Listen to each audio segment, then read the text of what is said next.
तर भावानं सांगायचं एवढंच होतं की अजूनही मिनिस्टर ऑफ पोस्ट ऑफिस किंवा इंडियन पोस्ट ऑफिसकडून कुठलंच ऑफिशियल नोटिफिकेशन आलेलं नाही की आम्ही इंडियन पोस्ट GDS भरती आम्ही यावर्षी काढले किंवा हे इतके इतके सीट आहेत इतक्या इतक्या तारखेपासून रजिस्ट्रेशन चालू होणार आहेत. काहीच अजून आलेलं नाही नोटिफिकेशन. जे तुम्हाला सांगतायत ते खोटं सांगतायत किंवा बनावट तयार करून सांगतायत. तुम्हाला जर खरी माहिती पाहिजे असेल तर आत्ताच चॅनलला सबस्क्राईब फॉलो करून ठेवा.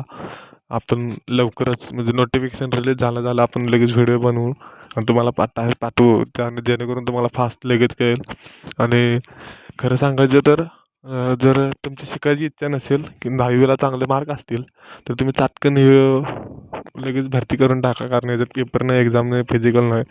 त्याच्यानंतर आपण थोडं थोडं व्हिडिओ बनवत जाऊ किंवा कोणासाठी GDS फायद्याचं आहे, कोणासाठी नाही. परत GDS भरतीमध्ये सिलेक्शन होण्यासाठी किती पर्सेंटेज पाहिजेत, किती टक्के लागतील 10वीला, GDS भरतीमध्ये भरती झाल्यानंतर काय स्कोप राहील, आणि 60%, 40%, 45%चे सिलेक्शन होतं का, हे आपण टप्प्याटप्प्याने व्हिडिओ बनवत जाऊ. स्टेप बाय स्टेप तुम्हाला माहिती देत जाऊ. त्यासाठी चॅनलला सबस्क्राईब करा आणि फॉलो करून ठेवा. जय हिंद, जय भारत. त्यानंतर आपण बघूयात की मागच्या वर्षीच्या नोटिफिकेशनमध्ये काय काय होतं. तर सर्वात प्रथम ग्रामीण डाक सेवा ऑनलाईन एंगेजमेंट शेड्यूल 1 जानेवारी 2025 होतं, म्हणजे ह्याही जानेवारी 2026मध्ये होणार आहे. तर त्यामध्ये काय काय पोस्ट असतात तर ग्रामीण डाक सेवामध्ये branch post master, assistant branch post master आणि डाक सेवा different different offices different different position असतात. ते तुम्हाला इंडिया त्यांची लिंक आहे India post GDS online .gov.in. Registration online application किंवा करेक्शन काय करायचं असेल तर तुम्हाला ती मागची डेट होती ती 10/2025 ते 3/3/2025, म्हणजे ह्यावर्षी साधारणतः 31 जानेवारीपासून सुरू होऊन 14 फेब्रुवारीपर्यंत आहेत असं म्हणतात. तरी त्याची जॉब प्रोफाईल काय काय आहेत बघा. जॉब प्रोफाईलमध्ये म्हणजे सेंट्रल गव्हर्नमेंटचा जॉब असणार आहे. रिझर्वेशन आहे, तुम्हाला फॉर्मॅट ऑफ सर्टिफिकेट दिलेलं आहे, ते तुम्ही वाचू शकता. एज्युकेशन क्वालिफिकेशनमध्ये सेकंडरी स्कूल पास सर्टिफिकेटमध्ये 10वी पास सर्टिफिकेट पाहिजे तुम्हाला, प्लस पासिंग मार्कशीट लागणार आहे तुम्हाला. त्यानंतरनं लोकल लँग्वेज तुम्हाला यायला पाहिजे 10वीपर्यंत. त्यानंतर अदर क्वालिफिकेशनमध्ये नॉलेज ऑफ कॅम्प्युटर पाहिजे, नॉलेज ऑफ सायकलिंग पाहिजे, तिथली तुम्हाला लोकल लँग्वेज यायला पाहिजे. त्यानंतर तुमचा पगार किती असणार आहे तर ब्रांच पोस्ट मास्टरसाठी 12,000 पगार आहे, 12 ते 29,000. आणि असिस्टंट ब्रांच पोस्ट मास्टरसाठी किंवा डाक सेवकसाठी 10,000 ते 24,000 पगार. इलिजिबिलिटी क्रायटेरियामध्ये एज तुमचं सरासरी असणार आहे ते मिनिमम 18, मॅक्झिमम 40. त्यानंतर रिलॅक्सेशन म्हणजे कास्ट कॅटेगरीसाठी एज जरा जास्त कमी जास्त होऊ शकतं. ते तुम्हाला वर स्क्रीनवर दिसते ते तुम्ही वाचू शकता. त्यानंतरनं असिस्टंट ब्रांच पोस्ट मास्टर जॉबचं काय काय असणार आहे, म्हणजे त्याचं काम काय आहे ते सगळं तुम्हाला दिलं आहे. तुम्ही मला कमेंट करा, PDF मी तुम्हाला लगेच पाठवून देईल. सबस्क्राईब नाही केलं तर चालतं, फॉलो नाही केलं तर चालतं, फक्त मेसेज करा, तुम्हाला मी PDF पाठवून देतो लगेच. त्यानंतरनं तुम्हाला कुठले कुठले डॉक्युमेंट्स लागणार आहेत बघा. Marksheet, identity proof, photo, caste certificate, PW certificate, EWS certificate, transgender certificate, date of birth आणि मेडिकल सर्टिफिकेट. हे जर तुम्ही ह्या कॅटेगरीत बसत असाल तर तुम्हाला हे लागतात सर्टिफिकेट हे. त्यानंतरनं फिजिकल व्हेरिफिकेशन डॉक्युमेंट्स कसे करायचे ते दिले त्यांनी. जर तुम्हाला ग्रेड असतील किंवा 10वीच्या मार्कशीटवर तुम्हाला ग्रेड असतील तर ते ग्रेडचं कसं काउंट होणार ते पॉईंट दिले तिथे.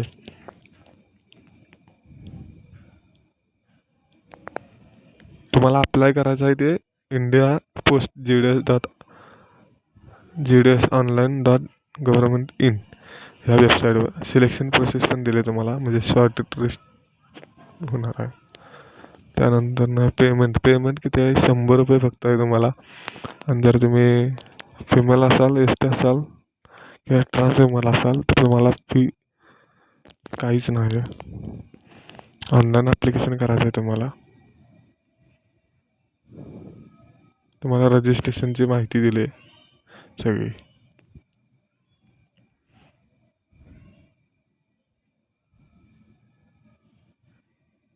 त्यानंतर तुम्हाला लोकल लँग्वेज कुठला कुठला आला पाहिजे ते पण दिले. पुढं पुढं आहे तुम्हाला, ते तुम्ही जरा बघा व्यवस्थित. ठीक आहे. नमस्कार मित्रांनो, स्वागत आहे आपल्या यूट्यूब चॅनलवर, ज्याचं नाव आहे unicorn job and business idea. तर मित्रांनो, आजच्या व्हिडिओचं कारण म्हणजे गेल्या 2-3 दिवसांपासून GDS म्हणजे इंडियन पोस्टमध्ये GDS ग्रामीण डाक सेवा 2026 भरती निघाल्याची बातम्या किंवा यूट्यूबवर व्हिडिओ ढेग यूट्यूबर्स बनवत आहेत. तेच दररोज व्हिडिओ नवीन करून पाठवत आहेत. ह्या रिलेटेड मी एक व्हिडिओ बनवतो आहे, ते तुम्ही पूर्णपणे पाहावा एवढीच विनंती. तर भावानं आणि बहिणीनं, तर असं सांगायचं आहे तुम्हाला की आत्तापर्यंत कुठलंच इंडियन पोस्ट ऑफिसमार्फत किंवा मिनिस्टर ऑफ इंडियन पोस्ट यामार्फत कुठलंच अजून नोटिफिकेशन आलेलं नाही. जे सगळे नोटिफिकेशन फिरवत आहेत ते फेक आहे, कारण अजूनही ऑफिशियल नोटिफिकेशन वेबसाईटला आले नाही किंवा वेबसाईटला रजिस्ट्रेशन अजून चालू झालेलं नाही. त्यामुळं कृपया असल्या व्हिडिओपासून जरा लांब राहावा आणि तुमची फसवणूक होण्याची पण दाट शक्यता आहे. बऱ्याच वेबसाईट दाखवत आहेत की 100 रुपये पे करा तुमचं रजिस्ट्रेशन होऊन जाईल. तर अशा गोष्टींपासून जरा लांब राहावा. ह्या व्हिडिओमध्ये मी तुम्हाला गेल्या वर्षीचं नोटिफिकेशन दाखवतो आहे, ते जरा बघा, म्हणजे त्याप्रमाणे तुम्ही डॉक्युमेंट्स किंवा त्याची प्रोसेस कशी चालते ते तुम्हाला कळेल.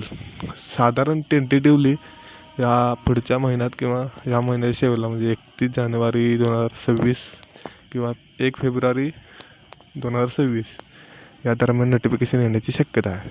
तर ही परीक्षा इंडियन म्हणजे GDS ग्रामीण डाक सेवा ऑनलाईन एंगेजमेंट शेड्यूल 1 जानेवारी 2026 अजून रिलीज झालं नाही, पण होईल, या महिन्याच्या शेवटला होईल. तर कृपया कुठल्याच वेबसाईटवर लक्ष देऊ नका. सगळे फालतू भंगार व्हिडिओ पाठवत आहेत, तेच व्ह्यूज वाढवत आहेत, सबस्क्रायबर वाढवत आहेत पैसे मिळवायसाठी. पण मित्रांनो, तुम्ही जर स्पर्धा परीक्षेचा अभ्यास करत असाल तर सारखं यूट्यूबवर जाऊन सर्च करणं, ऑनलाईन वेबसाईट सर्च करणं हे बंद करा. कारण तुम्ही आता आपल्या चॅनलला फॉलो करा किंवा सबस्क्राईब केला की तुम्हाला झटकन नोटिफिकेशन येईल. आपण करेक्ट माहिती देतो, आपल्याला कोणाचं फसवणूक करायची नाही किंवा फसवून पैसे वेगळे मिळवायचे नाहीत. आपण करेक्ट माहिती देतो. त्यामुळे पहिल्यांदाच चॅनलला सबस्क्राईब करा, झटकन तुम्हाला इन्फॉर्मेशन खरेदी मिळून जाईल. त्यानंतर आपण आता गेल्या वर्षीचं नोटिफिकेशन बघूया, ज्यामध्ये काय माहिती आपल्याला मिळते. त्याप्रमाणे तुम्हाला पण समजेल की काय डॉक्युमेंट्स प्रोसेस कशी असते, काय क्रायटेरिया आहेत, सिलेक्शन प्रोसेस कशी असते, हे सगळं आपण जाणून घेऊया. मागच्या वेळच्या नोटिफिकेशननुसार तुम्हाला स्क्रीनवर दिसतच असेल, तर मी ते तुम्हाला स्टेप बाय स्टेप सांगतो.